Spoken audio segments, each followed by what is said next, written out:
Саламатсыздар ма балалар? Бүгін математика сабағынан 4-ші сынып 83-ші сабақ.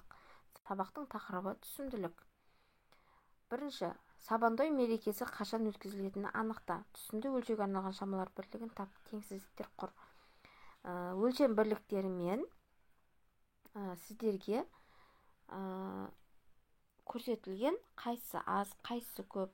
Сабантой дегеніміз қазан айында өткізілетін дихандардың өнімділігін тойлайтын той. Дихандардың өнімділігі бізде килограммен, тоннамен және центнермен өлшеніледі. Соларға арнап сіздерге есеп шығарылған, соны мұқият жазып алыңыздар. Екінші тапсырма. Біріншісінде түсімнің массасы белгісіз, екіншісінде егістіктің ауданы белгісіз, үшіншісінде түсімділік белгісіз. Соларды тауып, формулаға салып, мұқият дәптерге көшіріп аламыз. Келесі, екі фермер бидай өсірді. Бір фермердің егін алқабындағы бидайдың түсімділігі 14 центнер гектарына болса, ал екіншісінікі 19 центнер гектар. Егер олардың әрқайсысы бірдей 5320 центнерден бидай алған болса, онда екі фермерге бөлінген жердің ауданы қандай? Бізде бірінші фермеріміз аз жинаған, екіншісі одан 5-ке көп. Яғни екеуіне де 660 гектардан жер бөлінген екен. Келесі тапсырма, теңдеулерді шеш. Бұл жерде күрделі теңдеу көрсетілген.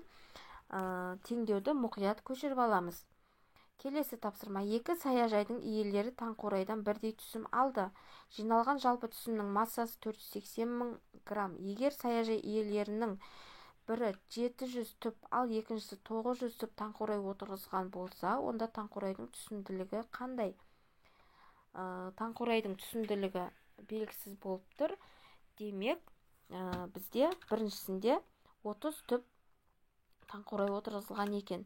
Екіншісінде 3 соттық бүлдірген отырғызылған. 3 соттық жерге бүлдірген отырғызылған екен. Келесі тапсырма. Қызылшаның түсімділігі орташа есеппен 25 тонна гектарына құрайды.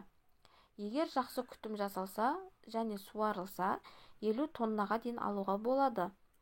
Жақсы күтім жасалған жағдайда 30 гектар жерден қызылшаны қанша есе артық жинауға болады? Жақсы күтім жасалған жағдайда қанша тонна қызылшаны артық жинауға болады? Бұл жерде 30 гектар жерден жақсы күтім жасалса, 2 есе артық жинауға болады. Демек, 750 тонна қызылша алуға болады екен.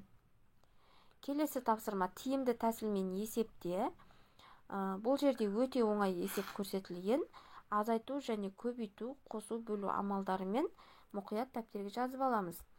Келесі тапсырма, шешу бойынша есептің берілуін құрастыр.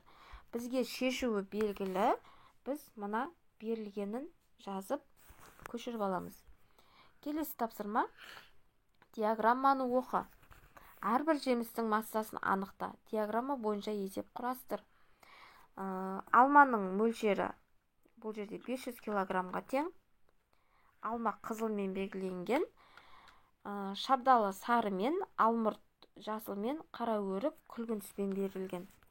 Енді біз заңдылыққа сүйенетін болсақ, шабдалыда 125 килограмм,